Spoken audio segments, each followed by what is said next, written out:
Boss, eto. Mahalaga na mapigilan yung pagbabalik sa ganap na kapangyarihan ng mga Duterte ayon kay Senator Riza Hontiveros.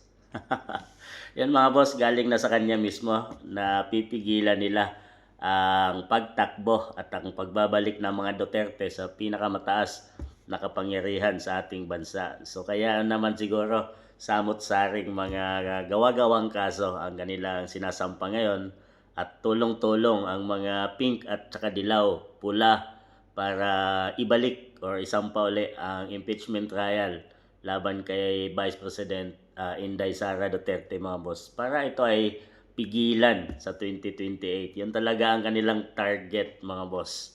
Ayon sa kanya, mahalagang manatiling mapanuri at mapagbantay ang taong bayan upang hindi na muling maipon ang kapangyarihan sa mga dating leader na anya nag-iwan ng takot, seryosong paglabag sa karapatang pantao nung nakalipas na administrasyon.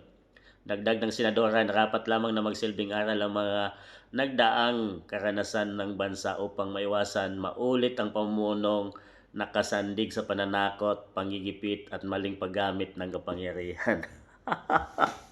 Pananakot mga boss. Takot sila kasi yung mga NPA mga boss, target talaga ng mga Dutertes mga boss.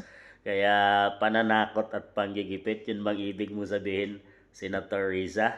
At sinabing paglabag sa karapatang pangtao, yan yung war on drugs ni dating Pangulong FPRRD mga boss. Kung ikaw ay addict, talagang gumagamit at nagbibinta ng pinagbabawal na gamot, ay ikaw ay tatamaan ka talaga doon sa kanyang programa ni FPRRD mga boss. Dahil bago pa man siya tumakbo bilang presidente ng Pilipinas ay nagbabala na siya mga boss. Yun yung kanyang promise na lilinisin at wawalisin, sugpuin niya yung pinagbabawal na yan na laganap sa ating bansa. At tinupad niya yon mga boss. So mali ba ng isang presidente na magbabala siya? At kung yang mga yan ay gumagamit pa rin, ay matakot ka na talaga. Dahil hindi takot ang mga yan hanggat di mo gamitan ng kamay na bakal. So yun ang ginawa ni FPRRD mga boss. Kaya siguro takot, yun ba sinasabi niyang maipon ng kapangyarihan? Kapangyarihan talaga ng dating leader si FPRRD mga boss ay may kamay siya na bakal, may panindigan. So yun ang hindi nila makuha at doon sila takot sa mga Dutertes dahil mayroong ugali na ganyan ang mga Dutertes, may straight na pananaw at talagang hindi sila takot. Kaya naman siguro yung mga NPAs ngayon nalaganap sa ating bansa at nakakapamuhay ng maayos, matatakot na talaga sila sa pagbabalik ng mga Dutertes dahil panahon na rin yun, nasusugpuin sila.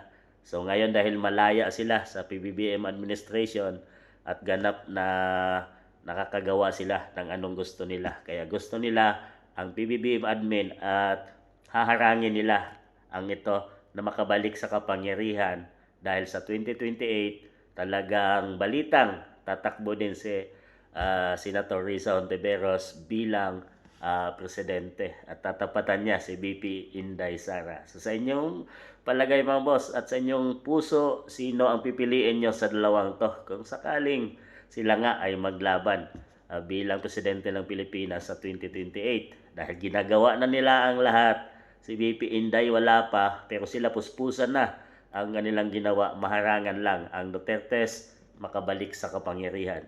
Nasa kamay nyo na mga boss kung sino ang iboboto nyo at napupusuan nyo sa 2028 election kung sakaling makasurvive si BP Inday sa lahat ng kanilang gagawin ngayon na ibabato sa mga Dutertes.